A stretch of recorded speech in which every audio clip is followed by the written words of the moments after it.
Obra No Rumo do Mundo de Regeneração, de Divaldo Franco, pelo espírito Manuel Filomeno de Miranda.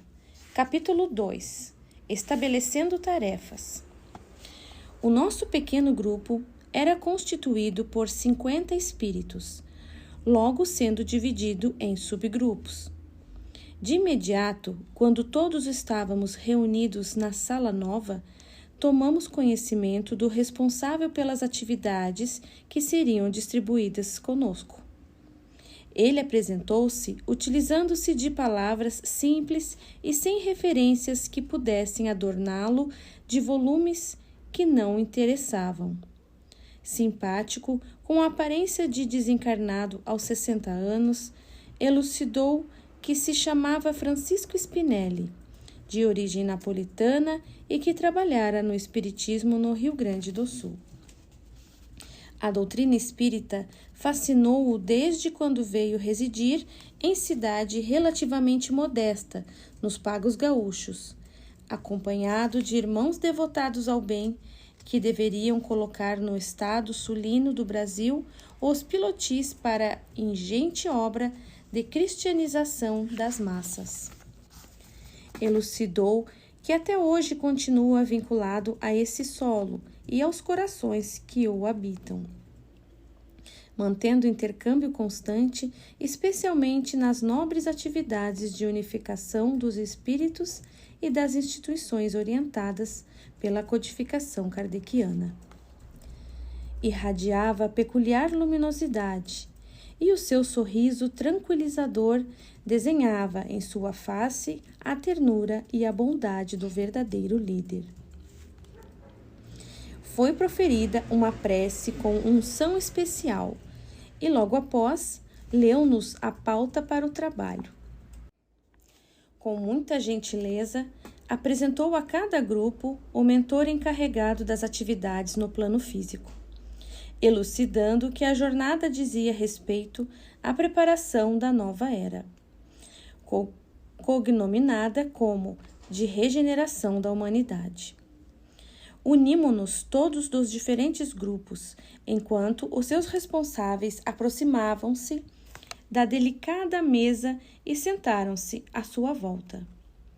Uma suave melodia, parecendo trazida por brisa muito delicada, criou uma psicosfera de paz e alegria interior que nos enriqueceu intimamente. A Mãe Terra, com os seus filhos em sofrimento, iria passar por uma rude provação, qual ocorrera em épocas transatas, sentindo no seio o clamor das multidões alcançadas pela enfermidade implacável que deveria convidar os seus habitantes a repensarem a respeito das questões transcendentes da existência orgânica. O excesso de tecnologia, propiciador de conforto a grande número de residentes no corpo somático, era responsável pela decadência espiritual que se permitiam, exceção feita naturalmente àqueles que se vinculavam aos nobres objetivos da evolução.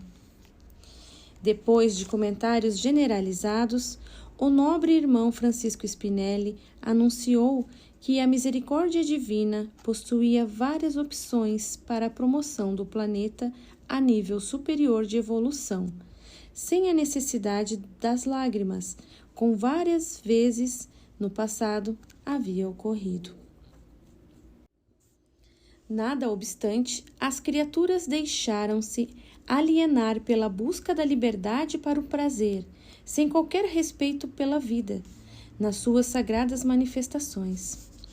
O desrespeito à natureza, com o envenenamento da atmosfera, dos rios e nascentes, enquanto o mar estava reduzido a depósito de desperdícios que vem destruindo a sua fauna e flora, e o adensar da psicosfera geral pela emissão de ondas contínuas de ódio e de degradação moral, chegando a níveis brutais de conduta, com o aumento dos feminicídios e crimes de características primitivas, respondiam pela tragédia que então se aproximava do planeta querido.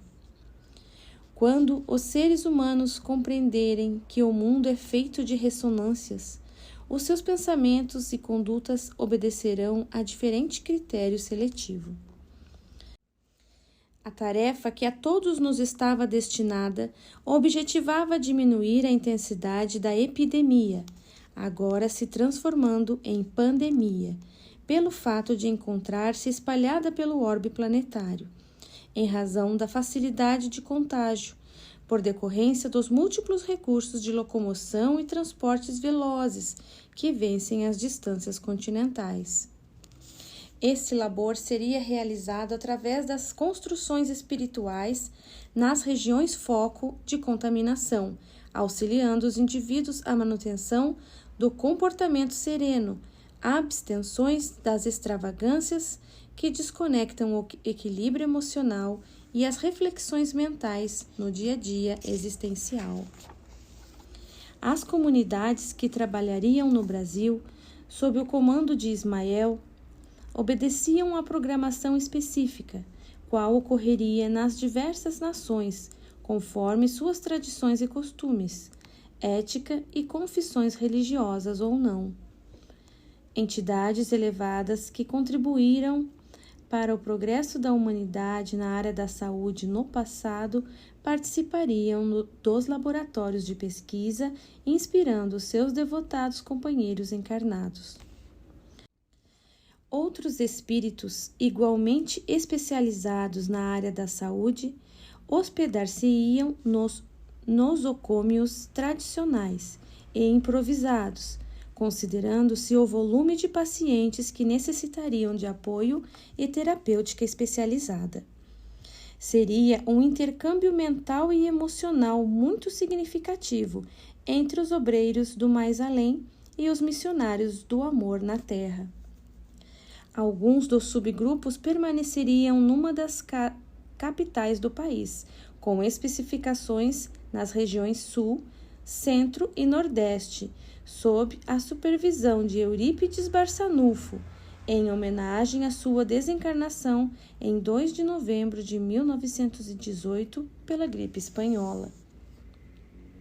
O subgrupo no qual me encontrava permanecia na região Nordeste e contaria com a cooperação de espíritos que mourejavam nessa área em sua última existência e de alguma forma são responsáveis pelas atividades superiores que dizem respeito a cada grupo social. Ouvimos as considerações com respeito e emoção, porque se tratava de algo pior do que uma guerra deflagrada, a ação quase de improviso, embora as notícias sempre repetidas pelos comunicantes espirituais a respeito dos tempos chegados. Ainda não se espalhara o terror, conforme iria acontecendo com os estágios iniciais de pico e de continuidade menor de contaminação. Habituadas aos comportamentos liberais e irresponsáveis, autoridades invigilantes e infiéis aos deveres abraçados postergaram providências que deveriam ser urgentes, enquanto países europeus eram sacrificados e ainda a má imprensa, imantada aos interesses sórdidos, procurava mascarar a realidade com fantasias, ou sob o comando de organizações de corrupção, ao invés de orientar o povo, intimidava-o. Tal atitude era programada para facilitar ainda mais a desgraça social. Os malabarismos em torno das leis violadas e da política assassina em que as criaturas humanas passavam a ser números e jamais pessoas. Pode-se imaginar a frieza desses capitães do poder em toda parte, absolutamente conscientes da gravidade da pandemia, desfazendo-lhe os perigos reais, e outra parte, também dominada por outra classe de interesse, gerando pânico mediante informações apavorantes e expedientes criminosos. Era necessário que nos deixássemos conduzir por uma profunda compaixão, não somente pelas vítimas da situação vexatória, mas principalmente pelos criminosos de colarinho branco, amealhando riquezas superlativas com a miséria e o sofrimento incalculável da humanidade. A desfaçatez das suas informações nos veículos de comunicação de massa e virtual provocavam mais inquietação que tranquilidade, enquanto tramavam transformar o padecimento de milhões em jogo de interesses políticos venais lucrativos para eles, sem se darem conta do perigo real que os ronda e aos seus familiares. Em geral, o ser humano ainda transita pelo instinto de preservação da sua vida e dos seus bens, distanciado dos sentimentos de solidariedade humana e de deveres honoráveis. A Deus rendemos graças pelos exemplos de indústrias, empresas de várias especialidades, famílias e pessoas verdadeiramente humanas, oferecendo-se para diminuir a tragédia do cotidiano, para ajudar nos comportamentos preventivos e nos cuidados em nome da ética, da civilização, do amor. Os cristãos, especialmente os espíritas, sentiam-se convocados a contribuir com o devotamento e os recursos próprios para melhorar a situação dramática, num esforço de demonstrar a finalidade da existência na Terra e que o importante no mundo é a satisfação de servir, de ser irmão do sofrimento e poder diminuí-lo onde se homenize. Mantendo a conduta nas diretrizes do Evangelho de Jesus, na sua interpretação espírita, são mais responsáveis pelos atos nos momentos desta natureza e estabelecem sintonia com as forças vivas do universo e o mundo transcendental, de onde vieram e para onde retornarão. A gravidade que se constatava na pandemia devoradora era de alta responsabilidade, mesmo após a diminuição da sua virulência, nas vidas ceifadas, nas consequências do mundo que parou e tudo quanto constituía razão para lutar. As demissões em massa dos servidores de toda a natureza pela falta de intercâmbio comercial deixarão feridas morais, econômicas e humanas inimagináveis, com certeza levando pessoas desestruturadas ao suicídio, ao transtorno do pânico, aos denominados vícios sociais, do alcoolismo, do tabagismo, da drogadição. O medo, tornando-se um gigante para a alma, paralisaria as pessoas propensas à depressão e facilmente se lhes instalaria, ao tempo em que crimes inabituais iriam surgir ante as massas esfaimadas numa sociedade retalhada pelo sofrimento e pelas incertezas. Nunca se haviam reunido fatores dissolventes de uma vez como naquele instante em que a pandemia começava o seu cortejo fúnebre e devastador. Todos compreendíamos a seriedade do momento e a falta de estrutura emocional dos seres humanos, acostumados mais a leviandades do que a responsabilidades de alto coturno.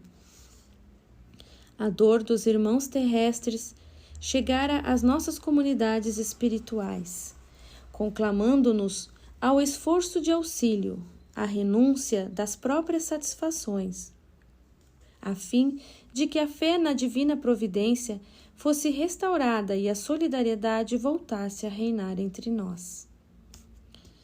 Mergulhados em reflexões, aguardávamos o anúncio para descer ao planeta amado, em acender as luzes da esperança e da coragem, assim como a confiança em Deus e nos seus mensageiros, encarnados e deslindados da matéria. Foi-nos concedido retornar aos nossos lares e organizarmos o material de emergência para o mergulho nas névoas que envolviam a terra. Às 23 horas, reunimos-nos no local adrede assinalado para o ministério de amor e de caridade sob as bênçãos de Jesus. Era uma noite transparente e as estrelas pareciam sentir as nossas emoções, brilhando como gemas preciosas engastadas no infinito em um grandioso espetáculo de luz e de paz.